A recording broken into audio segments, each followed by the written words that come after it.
My legs are a little short. I should probably work on my proportion a little bit. And you know, the funny part is I can still do that if I want to. And I might show you how to do that here in a minute. But I guess why not? Why not now? Literally, I can take points and I can do my marquee add. And I could grab this whole set of points in here and I could just grab them and move them. And that would extend my thigh down a little bit. I don't know how I got those points on my toe. Let me click off for a moment. I pushed my toe down too and I didn't want to.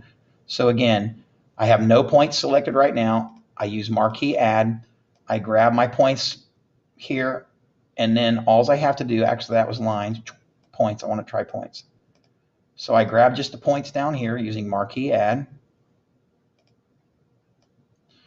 And I think his thigh needs to be bigger. So I pull it down, I make his thigh bigger. By the same token, I can do the exact same thing with the ankle. So I'm still on points. I go back to marquee add again, and I grab his ankle. And again, I pull these points down. Actually, I should have grabbed all of them. So let's do that. We'll grab the whole foot. So we'll grab marquee add, and we'll grab the whole foot. Oop, missed the ankle. Marquee add. That's why I hate. I wish it would stay on marquee add. So I grab marquee add and I grab the whole ankle and I just pull it again. Okay, and now I've elongated the legs just a little bit and I think that looks a little better.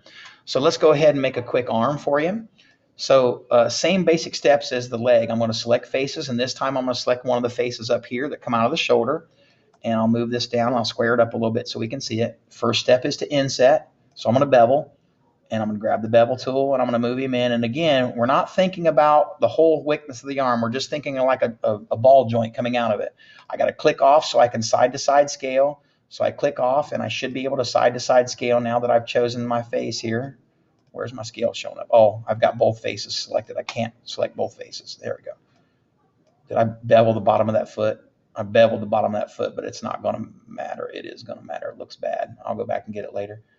So I click off this and I scale it in a little bit to make it a rectangle, and then I extrude it out. So I pull the arm out a little bit, and again, just enough to think that it's a knob coming out. So again, if I want his arms to hang to the side a little bit more, this is again, same thing as the leg. I go over and I click off and I just click this outside line. And when I click this outside line, I grab the arrow and I move down, and that'll start changing the angle that I want his arm to come down. So pick an angle that you think looks a little more natural and then go with it. And then we're going to go back and do the same thing where we create a shelf again. Good Lord. All right, we go back and we create a shelf again. So we're going to extrude. So choose the face. I'm going to go back on face tool. I'm going to choose the face and I'm going to extrude. And again, I'm going to extrude just a baby bit because I want to create a shelf. So I extrude a baby bit, and then I go look on it, and I click off, and I proportional scale. So I'm going to bring this box out to be the start of a bicep. Kind of depends on how muscular you want your person to be, but that's reasonable enough for the start of a bicep. And then I extrude again. So let's go back to extrude. We'll pull down to what we think is reasonable for a bicep and an arm. We'll call it good. That might be a little long. I might go back in just a little. So a bicep and an arm, and then we proportional scale in again. So I click off, and I proportional scale back in. Whoops, not move, scale. I proportional scale back in a little bit. Oh, that was side to side scale. I want a proportional scale. There we go, the great one. So I proportional scale in a little bit, and I create a taper. And then once I create a taper, I'm now going to go ahead and go back to bevel again. And again, think ball joint, think elbow here, bring it in a little bit. And now I'm going to extrude it again. So again, here comes the elbow joint, and it's not very big. I just pull it out. And again, if you want to change the angle of something, you could change the angle here again, but I'm not going to. I'm just going to let it hang to the side for a moment. So again, I'm going to create a shelf. So remember, I click off, I click back on, and I just extrude a little bit to create that shelf. I click out a little bit to create a shelf. I'm making just a tiny little extrude, and then I click off to proportional scale. So again, I proportional scale almost out to where his bicep ended. I would say would be all right, maybe out a little more. Okay, and then I extrude. So we're back to extrude again, and we're back to pull again.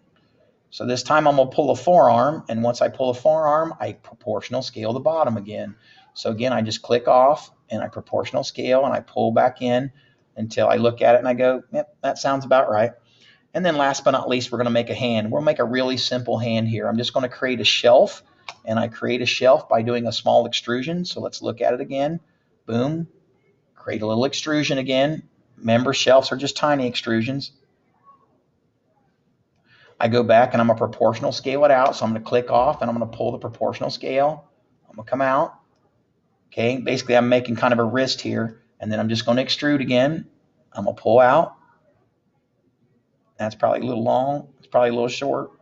That's about right. And then I'm just going to really proportional scale this one in now. So I'm going to go just click off and I'm going to proportional scale in.